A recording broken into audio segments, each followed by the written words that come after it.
여러분 안녕하세요. 사회통합 프로그램 KIIP 한국어와 한국 문화 조급 1 환영합니다. បាទជំរាបសួរបងប្អូនទាំងគ្នាស្វាគមន៍មកកាន់សៀវភៅសមាហរណកម្មសង្គមរបស់កូរ៉េដែលមានចំណងជើងថាភាសាកូរ៉េនិងវប្បធម៌កូរ៉េវគ្គ1បាទកុំឲ្យខាត់ពេលយូរឥឡូវយើងចូលមេរៀនទី1នៅក្នុងវគ្គ1នឹងទាំងម្ដងតាកន្លែងលេខ1កន្លែងនេះគឺ Che il qua តែ Che il qua មេរៀនទី1ហើយឈាមុខចំណងជើងនៅក្នុងមេរៀនទី1គឺ Annyeonghaseyo តើបងប្អូនទាំងអស់គ្នាសាករៀនអានតាមខ្ញុំបន្តិចមក Annyeong កន្លែងនេះគឺ Nyong Haseyo ហ្នឹង Annyeonghaseyo តើ Annyeonghaseyo កន្លែងនេះគឺនៅក្នុងភាសាខ្មែររបស់យើងបកថាជម្រាបសួរអូខេនៅក្នុងមេរៀននីមួយនៅក្នុងសៀវភៅសមាហរណកម្មសង្គមគឺគេបែងចែកជា4ផ្នែកផ្នែកទី1រៀនតាក់ទងទៅនឹងប្រធានបទតែឈូជេកន្លែងនេះបកថាប្រធានបទហើយផ្នែកទី2យើងរៀនតាក់ទងទៅនឹងអហ៊ីវ៉ាមុនប៉ុបណាអហ៊ីពាកវ៉ានឹងមុនប៉ុបវិជ្ជករហើយនៅក្នុងផ្នែកទី3យើងរៀនតាក់ទងទៅនឹងហែលតុងសកម្មភាពហើយផ្នែកទី4យើងរៀនតាក់ទងទៅនឹងមុនណាវ៉ាឆុងបូតមុនណាវ៉ាឆុងបូមុនណាវ៉ាបធរវ៉ានឹងឆុងបូព័ត៌មានអញ្ចឹងនៅក្នុងផ្នែកទី4ហ្នឹងគឺរៀងពិបាកជាងគេបន្តិចប៉ុន្តែនៅក្នុងមេរៀនហ្នឹងគឺនៅក្នុងមេរៀនទី1ហ្នឹងផ្នែកទី4គឺអត់សូវពិបាកអីទេស្រួលដែរព្រោះថាវាជាមេរៀនទី1តែឥឡូវផ្នែកទី1ឈូជេប្រធានបទនៅក្នុងមេរៀនទី1របស់យើងគឺរៀនតាក់ទងទៅនឹងអីគេរៀនតាក់ទងទៅនឹង Insawa Soke Insa ការជួបស្វាគមន៍ការរាក់ទាក់ឬក៏ការគួសមតែការជួបគួសមគឺមានន័យអញ្ចឹងពាក្យ Insa មួយម៉ាត់កន្លែងហ្នឹងវ៉ានឹងថាសូគេណែនាំខ្លួនថាណែនាំខ្លួននៅពេលដែលយើងចង់ណែនាំខ្លួនយើងអានឹងជាប្រើពាក្យសូគេណាសូគេកន្លែងនេះគឺណែនាំខ្លួនបន្តមកទៀតផ្នែកទី2គឺយើងរៀនតាក់ទងទៅនឹងអហ៊ីវ៉ាមុនប៉ុបតើអហ៊ីវ៉ាមុនប៉ុបនៅក្នុងមេរៀនទី2របស់យើងទី1ផ្នែកខាងអហ៊ីផ្នែកខាងពាក្យគឺយើងរៀនតាក់ទងទៅនឹងអ៊ីរឹមឈ្មោះឈីកបមុខរបរខុកចកសិញ្ជាតិហើយផ្នែកខាងមុនប៉ុបផ្នែកខាងវិជ្ជករគឺមានវិជ្ជករ2នៅក្នុងមេរៀនទី1របស់យើងហ្នឹងគឺវិជ្ជករទី1គឺម្យ៉ងតែម្យ៉ងកន្លែងនេះគឺសំដៅទៅលើម្យ៉ងសាតែម្យ៉ងសាដែលប្រើប្រាស់ជាមួយនឹង EAYO និង YEYO ហើយវិជ្ជករទី2ក៏យើងប្រើប្រាស់ជាមួយនឹងម្យ៉ងសាដូចគ្នាដែរតែម្យ៉ងសាដែលប្រើប្រាស់ជាមួយនឹងទម្រង់អឿនហើយនឹងនឿនតើតើវិជ្ជករទាំងពីរនេះមានន័យថាយ៉ាងម៉េចហើយគេប្រើប្រាស់ដោយរបៀបម៉េចហ្នឹងយើងនឹងរៀនលម្អិតជាមួយគ្នានៅពេលបន្តិចទៀតនេះអូខេតែផ្នែកទី3គឺយើងរៀនតាក់ទងទៅនឹងហួាល់តុងតែហួាល់តុងនៅក្នុងមេរៀនទី1របស់យើងហ្នឹងទី1យើងរៀនតាក់ទងជាមួយនឹងផាន់ឈិនគូវ៉ាអ៊ីនសាហាគីតែផាន់ឈិនគូកន្លែងនេះយើងបកថាមិត្តរួមថ្នាក់វ៉ានឹងតែអ៊ីនសាហាគីការរាក់ទាក់ឬក៏ការស្វាគមន៍គ្នាហើយហួាល់តុងទី2ណាការធ្វើសកម្មភាពទី2នៅក្នុងមេរៀនមួយហ្នឹងគឺឆាគីសូកេខិលអ៊ីលកូស៊ឺគីឆាគីសូកេកន្លែងនេះគឺជាភាសាខ្មែរយើងមានន័យថាការណែនាំខ្លួនឆាគីខ្លួនឯងសូកេណែនាំអញ្ចឹងឆាគីសូកេបកថាការណែនាំខ្លួនហើយខិលកន្លែងនេះគឺអត្ថបទអ៊ីតាកន្លែងនេះគឺបកថាអានកូនឹងហើយស៊ឺគីការសរសេរតែពាក្យស៊ឺដាសរសេរស៊ឺគីការសរសេរអញ្ចឹងកន្លែងនេះយើងបកថាការអានអត្ថបទណែនាំខ្លួនកូនឹងការសរសេរអត្ថបទណែនាំខ្លួនតែកន្លែងនេះគឺជាភាសាកូរ៉េយើងគេសរសេរអញ្ចឹងប៉ុន្តែការបកប្រែជាខ្មែរយើងត្រូវបកប្រែ2តង់ទី1យើងបកត្រឹមពី ilki មក Hanesan បន្តមកទៀតយើងបកកូហើយយើងបក Suki ហើយយើងបក Khul ហើយយើងបកពីត្រឹមនេះមកនេះទៀតហើយផ្នែកទី4ផ្នែកខាង Munawa Chongpo វប្បធម៌និងព័ត៌មានគឺយើងរៀនតាក់ទងទៅនឹង Hanguke Insa Mal Il ណាពាក្យ Hanguk កន្លែងនេះគឺប្រទេសកូរ៉េហើយកន្លែងនេះគឺស្រៈអើយតែស្រៈអើយគឺសំឡេងរបស់វាគឺបែងចែកជា3តែនៅពេលក្រោយខ្ញុំនឹងបញ្យល់ថាតើពេលណាវាបញ្ចេញនៅសំឡេងណាពេលណាវាបញ្ចេញនៅសំឡេងណាប៉ុន្តែនៅក្នុងមេរៀនយើងនៅត្រង់នេះស្រៈអើយត្រង់នេះគឺសំឡេងរបស់វាបញ្ចេញសំឡេងស្រៈអេអញ្ចឹងយើងបានយើងអាន Hanguke Hanguke អ៊ីនសាម៉ាល់តែអ៊ីនសាម៉ាល់កន្លែងនេះមានតែពាក្យគួសមឬក៏ពាក្យស្វាគមន៍ឬក៏ពាក្យរាក់ទាក់គ្នារាក់ទាក់ឬក៏ពាក្យស្វាគមន៍គ្នា Hanguke របស់កូរ៉េតាអើយកន្លែងនេះគឺថ្នាក់ពាក្យរបស់វាគឺជាកម្មសិទ្ធិណាជារបស់អញ្ចឹងពាក្យគួសមឬក៏ពាក្យស្វាគមន៍គ្នារបស់កូរ៉េអូខេតើឥឡូវយើងមើលខាងក្រោមនេះខាងក្រោមហ្នឹងគឺរូបភាពតាក់ទងជាមួយនឹងឈូជេហើយទៅរូបភាពដែលតាក់ទងទៅនឹងប្រធានបទនៅក្នុងមេរៀនមួយហ្នឹងតែនេះគឺរូបភាពតែរូបភាពប្រធានបទហ្នឹងមានអីគេហើយយើងមើលរូបភាពហ្នឹងទៅហើយគេឲ្យយើងមើលរូបភាពហើយគេមានសំណួរ2សួរមកកាន់យើងថាសំណួរទី1គេសួរថា i saram turun mu otsul heo តែ i saram turun តែ i នេះ saram មនុស្សទិលមានន័យថាពហុចាប់ពី2អ្នកឡើងទៅណាអញ្ចឹងគេសួរតើមនុស្សទាំងអស់នេះ mu otsul តើ mu ot អ្វី heo ធ្វើអញ្ចឹងតើមនុស្សទាំងអស់នេះធ្វើអ្វីតើបន្តមកទៀតសំណួរទី2여러분은តែ여러분អ្នកទាំងអស់គ្នា여러분은 어떻게តែយ៉ាងដូចម្ដេច 인사해요 ឲ្យស្វាគមន៍គ្នាឬក៏រាក់ទាក់គ្នាអញ្ចឹងកន្លែងនេះគេសួរថាម៉េចសួរថាតើអ្នកទាំងអស់គ្នាស្វាគមន៍គ្នាឬក៏រាក់ទាក់គ្នាដោយរបៀបណាតើ 어떻게យ៉ាងម៉េចឬក៏ដោយរបៀបណាអូខេតើឥឡូវយើងចូលដល់Ohiwa Munpop Il តើ Ohiwa Munpop Il កន្លែងនេះគឺយើងចូលដល់ផ្នែកខាងពាក្យហើយនឹងវិជ្ជកខាងលើមិញគឺផ្នែកខាងឈូជេតែលេងចូលដល់ Ohiwa Munpop Il ចូលដល់ពាក្យនិងវិជ្ជកទី1អូខេតើឥឡូវយើងមើលខាងក្រោមបន្តិចមកខាងក្រោមគេសួរយើងហើយកន្លែងនេះគឺ i름 ឈ្មោះ뭐예요អ្វីអញ្ចឹងគេ 이름이 뭐예요 តើអ្នកឈ្មោះអ្វីអញ្ចឹងនៅក្នុងភាសាកូរ៉េនៅពេលដែលគេសួរអញ្ចឹងហើយឬក៏គេនិយាយហើយគេអត់មានដាក់ប្រធានចូលទេប៉ុន្តែនៅក្នុងការបកប្រែរបស់យើងគឺយើងត្រូវថែមប្រធានដូចគេដូចកន្លែងនេះ 이름이 뭐예요 តើដល់ពេលយើងបកប្រែយើងត្រូវថែមអ្នកចូលទៅក្នុងនោះសួរថាតើអ្នកឈ្មោះអ្វីតើអ្នកឈ្មោះអ្វី 이야기해보세요 ណាសូមសាកតែតម្រង포다កន្លែងនេះគឺវិជ្ជកសាកល្បងធ្វើអ្វីមួយសូមសាកនិយាយគ្នាតែឥឡូវយើងខាងក្រោមនឹងតាក់ទងជាមួយនឹងពាក្យតែតាក់ទងផ្នែកខាងពាក្យគឺតាក់ទងជាមួយនឹងឈ្មោះណាក្នុងកន្លែងនេះគឺពាក្យតាក់ទងជាមួយនឹងឈ្មោះតែឥឡូវយើងមើលពីចាប់ពីត្រឹមនេះទៅថាអូខេកន្លែងនេះ i름 ឈ្មោះតែឈ្មោះរបស់គាត់គឺឆាំស៊ីទឺហើយខាងនេះ i름 ឈ្មោះដែរឈ្មោះរបស់គាត់គឺឡាមីនតើឈ្មោះទាំងអស់ហ្នឹងគឺជាតួអង្គនៅក្នុងសៀវភៅសាវេតុងហាប់ program KIIP ហ្នឹងហើយដែលចាប់ពី level 1ដល់ level 4គឺមានតួអង្គនៅទាំងអស់តែអ្នកនរគ្នាគ្រាន់ចំណាំឈ្មោះតួអង្គនឹងទុកទៅឈ្មោះរបស់គាត់គឺឡាមីនហើយកន្លែងនេះ i름 ឈ្មោះរបស់គាត់គឺ Angela ហើយខាងនេះឈ្មោះរបស់គាត់ i름 របស់គាត់ Kim Song Min តែឈ្មោះរបស់គាត់គឺ Kim Song Min ហើយខាងនេះឈ្មោះរបស់គាត់ i름 របស់គាត់គឺ Ko Chon តែ Ko Chon ហើយម្នាក់កំពុងមើលទូរស័ព្ទហ្នឹង i름 របស់គាត់គឺ La Human ឈ្មោះរបស់គាត់គឺ La Human ម្នាក់និយាយទូរស័ព្ទហ្នឹងឈ្មោះរបស់គាត់គឺ Jason តែ Jason យើងអានតែ Jason Jason ហើយបន្តមកទៀតយើងមើលខាងក្រោមម្នាក់នេះ i름 របស់គាត់គឺ Anaisu តាអានេះអាណាអ៊ីសឺដល់ពេលយើងអានអាណាអ៊ីយើងអានថាណៃអាណៃសឺបន្តមកទៀតខាងនេះ i름 របស់គាត់គឺ Huen ហើយក្មេងស្រីតូចម្នាក់ហ្នឹងគួរស្រឡាញ់ណាឈ្មោះរបស់គាត់គឺ i름 របស់គាត់គឺ Park Seul-gi ហើយម្នាក់ប្រុសហ្នឹងប្រហែលជាប្តីរបស់ Huen ហើយHuen ហ្នឹងប្រហែលជាត្រូវជាម្ដាយរបស់ Park Seul-gi ហើយតែឈ្មោះរបស់គាត់នេះឈ្មោះនៅពេលហ្នឹងគឺ Park Min-soo ដែរនេះប្រហែលឪពុកនឹងកូនតែកូន Park ដូចគ្នាតែបន្តមកទៀតម្នាក់ស្រីនៅខាងលើដែលកាន់កាបូបមើលទូរស័ព្ទហ្នឹង i름 របស់គាត់គឺ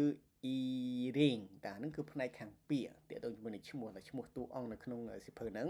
អូ អូខេតាកុំឲ្យខាត់ពេលយូរឥឡូវយើងចូលដល់ផ្នែកខាងវិជ្ជករទី1ណាវិជ្ជករទី1របស់យើងគឺកន្លែងនេះគេដាក់ម្យ៉ងតែម្យ៉ងកន្លែងនេះខ្ញុំបានបញ្យល់ពីខាងដើមមិញអញ្ចឹងគឺម្យ៉ងសាតែម្យ៉ងសាយើងបកថានាមដែលគេប្រើប្រាស់ជាមួយនឹងទម្រង់ e a yo ឬក៏ ye yo តាតើគេប្រើប្រាស់ដោយរបៀបណាឥឡូវយើងមកមើលទាំងអស់គ្នាតែជាដំបូងយើងមើលពីនិយមន័យតកតងជាមួយនឹងវិជ្ជករនឹងជាមុនសិនមកតែកន្លែងនេះគេកន្លែងនេះគឺជានិយមន័យរបស់គេតានិយមន័យរបស់គេគេថាអញ្ចឹងគេថាសារ៉ាំមនុស្សសាមុលវត្ថុអ៊ីរឹមឈ្មោះម៉ារ៉ាល់តេថាម៉ារ៉ាល់តេកន្លែងនេះពេលនិយាយបន្តមកទៀតថាយើងហេវប្រើប្រាស់អញ្ចឹងកន្លែងនេះគេប្រើប្រាស់ឲ្យគេនេះប្រើប្រាស់វិជ្ជករនៅខាងលើហ្នឹងគេប្រើប្រាស់នៅពេលដែលគេនិយាយពីតាពីគេពីមនុស្សសត្វ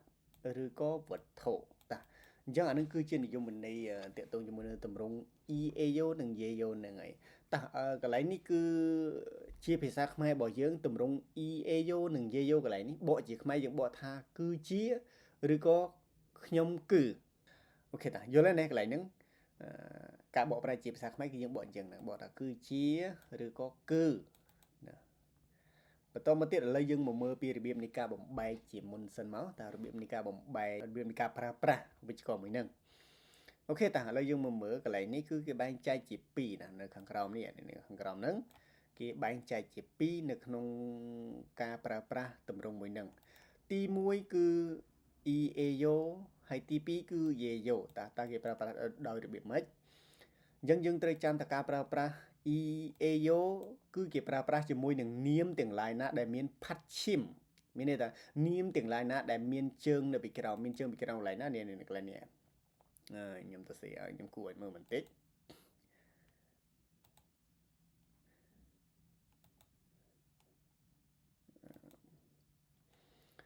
តាយើងមើលកន្លែងនេះគឺ huen គឺមានជើងនីអ៊ឹននៅពីក្រោមនេះជើងនីអ៊ឹននៅពីក្រោមហ្នឹងជាភាសាកូរ៉េគេហៅថាផាត់ឈីមតែផាត់ឈីមជើងអញ្ចឹងបើនាមទាំងឡាយណាដែលបញ្ចប់ដោយមានជើងនៅពីក្រោមហ្នឹងគេប្រើប្រាស់ EAO តើឧទាហរណ៍ដូចជា huen កន្លែងនេះមិនដែរមានជើងនីអ៊ឹនទៅជាយ៉ាងម៉េចយើងបូកជាមួយនឹង EAO ទៅជា huenio តែយើងអានលើកជើងភ្ជាប់បន្តិចមកយើងយកនីអ៊ឹនមកបូកជាមួយនឹង e អញ្ចឹង huenio ដែលខ្ញុំឈ្មោះ huen ឬក៏ខ្ញុំគឺ huen បូកអញ្ចឹងប៉ុន្តែបើសិនជាឧទាហរណ៍នៅពេលដែលគេណែនាំខ្លួនគេដាក់បូកជាមួយនឹង EAO មានន័យថាយើងកន្លែងនេះយើងអត់បកប្រែថាគឺជាទេយើងបកថាខ្ញុំគឺ huen ឬក៏ខ្ញុំឈ្មោះ huen មានន័យអញ្ចឹងអូខេតាបន្តមកទៀតយើងមើលពាក្យទី2កន្លែងនេះឈ្មោះទី2ក៏មានជើងដែរណាជើងនីអ៊ឹនដូចគ្នាដែរស៊ឹនកន្លែងនេះគឺមានជើងនីអ៊ឹនអញ្ចឹងយើងប្រើប្រាស់ជាមួយនឹង EAO ដូចគ្នាទៅជាយ៉ាងម៉េចទៅជា Jason បូក EAO ទៅជា Jason ni ayo តែខ្ញុំឈ្មោះ Jason តែបន្តមកទៀតឥឡូវយើងមើលពីរបៀបនៃការប្រើប្រាស់ Yayo បន្តិចមកតែ Yayo កន្លែងនេះគេប្រើប្រាស់ជាមួយនឹងនាមទាំងឡាយណាដែលអត់មានជើងទេគឺជានាមទាំងឡាយណាដែលបញ្ចប់ដោយស្រៈយើងមើលពាក្យឆាំស៊ីទឺកន្លែងនេះឆាំស៊ីទឺវាអត់មានជើងនៅពីក្រោមទេវាបញ្ចប់ត្រឹមស្រៈអឺអញ្ចឹងឆាំស៊ីទឺដែលឆាំស៊ីទឺឈ្មោះរបស់គាត់ហើយបញ្ចប់ដោយស្រៈអញ្ចឹងយើងបូកជាមួយនឹងយេយ៉ូដោយសារតែវាអត់មានជើងតម្រូវដូចខាងលើយើងបូកជាមួយនឹងយេយ៉ូទៅជាឆាំស៊ីទឺយេយ៉ូឆាំស៊ីទឺយេយ៉ូហើយ Angela ក៏អត់មានជើងដែរបញ្ចប់ដោយស្រៈអាយើងបូកជាមួយនឹង Yayo ទៅជា Angela Yayo អូខេតាអ្នកនរគ្នាយល់ទេពីរបៀបនៃការប្រើប្រាស់កន្លែងនេះគឺអត់ពិបាកទេយើងគ្រាន់តែចំណាំថាបើសិនជានាមដែលមានជើងយើងបូកជាមួយនឹង Yayo ហើយបើសិនជានាមដែលអត់មានជើងយើងបូកជាមួយនឹង Yayo ទៅបានហើយតែប៉ុណ្្នឹងទៅបានហើយអូខេតាឥឡូវយើងមើលប្រយោគឧទាហរណ៍បន្តិចមកដាក់ប្រយោគឧទាហរណ៍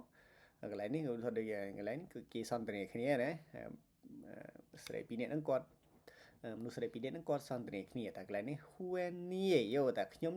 ឈ្មោះ Huen នៅពេលដែលយើងជួបគ្នាយើងអត់ស្គាល់គ្នាយើងចង់ប្រាប់គេខ្ញុំឈ្មោះ Huen តែ Huenie យោឬគេថាឈ្មោះ Huenie យោក៏បានឬក៏យើងនិយាយកាត់ថា Huenie យោខ្ញុំឈ្មោះ Huen បន្តមកទៀត អ្នកស្រីក៏តបមិញដល់ពេលគេប្រាប់ឈ្មោះយើងមិនប្រាប់ឈ្មោះគេវិញមិនអញ្ចឹងហ៎អញ្ចឹងអ្នកស្រីហ្នឹងគាត់ប្រាប់ថា Angela យោ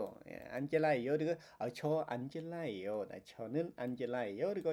ឈរ Angela យោតែហ្នឹងណាតែខាងនេះមានជើងណា Huen គាត់នាមមានជើងយើងបូកជាមួយនឹង EA យោហើយ Angela នាមដែលបញ្ចប់ដោយស្រៈយើងបូកជាមួយនឹង Ye យោណាតែយល់ទេណាឥឡូវយើងបន្តទៅមើលយេមូនរបស់យើងបន្តិចមកតែយេមូនកន្លែងនេះយើងបកប្រែជាភាសាខ្មែរថាប្រយោគឧទាហរណ៍អូខេឥឡូវយើងមើលខាកន្លែងនេះគាត់ថាម៉េចគាត់ថា Chasenia សួរឥឡូវនឹងដាក់សញ្ញាសួរមានតែសួរដាក់សញ្ញាសួរមានន័យថាជាប្រយោគសំណួរអញ្ចឹងសួរ Chasenia សួរតើអ្នកឯងឈ្មោះ Jason មែនឬក៏អ្នកឯងគឺ Jason មែនយើងអាចបកប្រែអញ្ចឹងបានបន្តមកទៀតណាក៏ឆ្លើយវិញណែ Jason នេះថាបាទខ្ញុំគឺ Jason តាអញ្ចឹងកន្លែងនេះដូចគ្នាយើងចង់យើងអានោះទៅតាមស្ថានភាពជាក់ស្ដែងបើសិនកន្លែងនេះគេសួរថាតើអ្នកឯងគឺ Jason មែនបើថាណែ Jason នេះថាបាទខ្ញុំគឺ Jason ឬក៏នៅពេលខ្លះគេសួរថាJason នេះតើអ្នកឈ្មោះ Jason មែនណែបាទ Jason នេះបាទខ្ញុំឈ្មោះ Jason ឧទាហរណ៍លក្ខណៈអញ្ចឹងយល់ទេតែឥឡូវយើងមើលខាងក្រោមទៀតតែមើលខាងក្រោមហ្នឹងជាមួយនឹងណាខាងក្រោមហ្នឹងតាខាគេថាម៉េចគេថា La Hermanie សួរតើអ្នកឯងគឺ La Man មែនទេណាឆ្លើយវិញអានេះយោ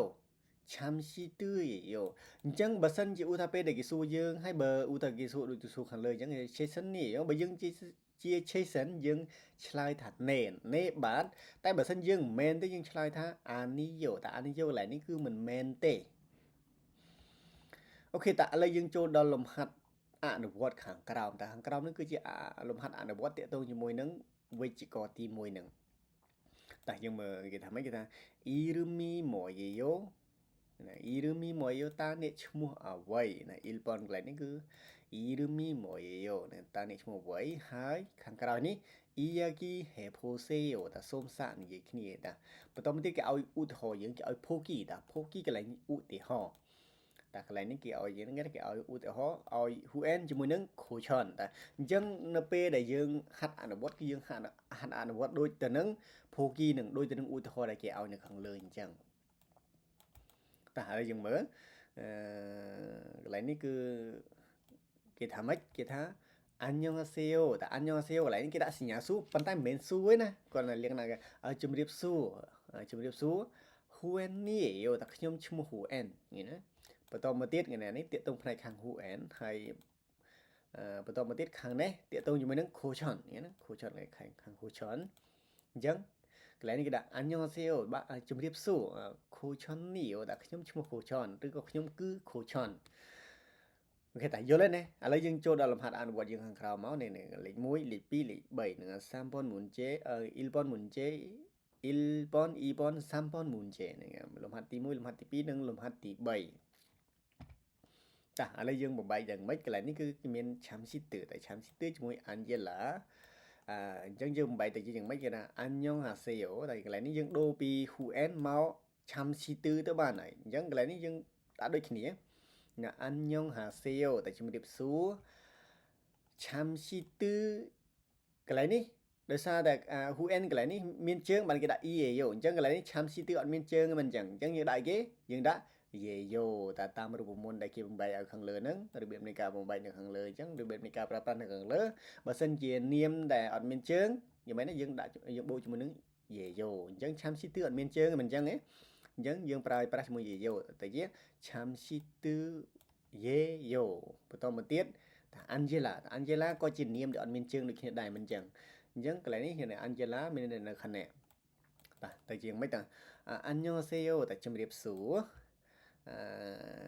Angela យាយតែខ្ញុំគឺ Angela ឬក៏ខ្ញុំឈ្មោះ Angela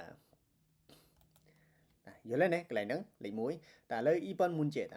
សំណួរទី2កន្លែងនេះគឺ earring តែ earring មានជើងមិនអញ្ចឹង earring មានជើងយើងត្រូវប្រើប្រាស់ជាមួយគេយើងប្រើប្រាស់ជាមួយនឹង eayo ប្រើប្រាស់ជាមួយនឹងនាមដែលមានជើង អញ្ចឹងយើង eating ឡើយនេះមានជើងយើងប្រើប្រាស់ជាមួយនឹង eo ទៅជាយ៉ាងម៉េចទៅជាយ៉ា 안녕하세요 តែជំរាបសួរ eating ni eo តែនៅក្នុងការអានកន្លែងនេះយើងលើកជើង